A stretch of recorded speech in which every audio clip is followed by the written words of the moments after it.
Well, Skylines were built in Colombia as a transportation system. Originally, when you have this vertical city, you need some way to get, product from one place to another.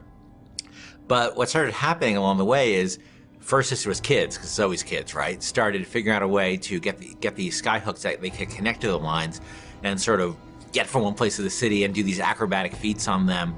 But as the situation in Colombia started devolving and the place got more violent and normal routes of transportation started getting disrupted, and people started using the Skylines to get around. The Vox Populi and the founders started using it in combat situations. And all of a sudden, the requirement for guys who knew their way around a skyline and who could fight effectively on the Skylines became way more important.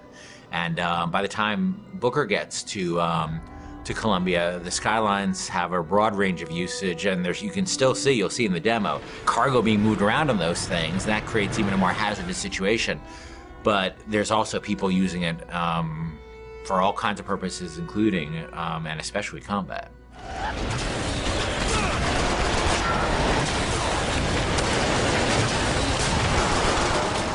One of my big frustrations in working on BioShock 1 is we had the ocean, but it was really just a piece of art. We never really dealt with, what it was like to fight at the bottom of the ocean in any meaningful way.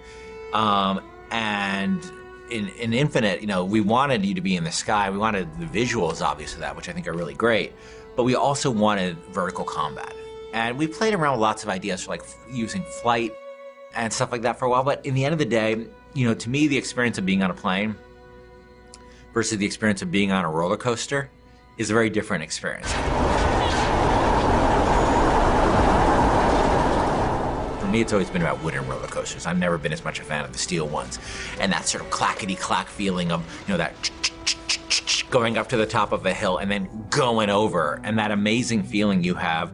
And I really want to put that in a game. I want to get that feeling in a game. And then, of course, being a video game, I want to enhance that with combat. I want to be on one of those old wooden roller coasters that's stacked upon another wooden roller coaster in this city and jumping from one to the other with weapons, with people shooting at me. I just wanted to get that feeling. And this isn't a monorail. This isn't a people mover. This is something that is incredibly vertical. It's incredibly open-ended.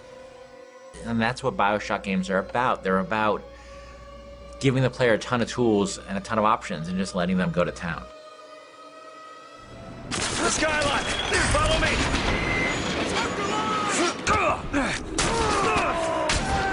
To tell you the truth, it took a long time to get it right, but I think we're really at the stage now where it feels just great. And it looks awesome and it feels awesome. And it's one of our biggest challenges on Infinite, and I think we're really getting there.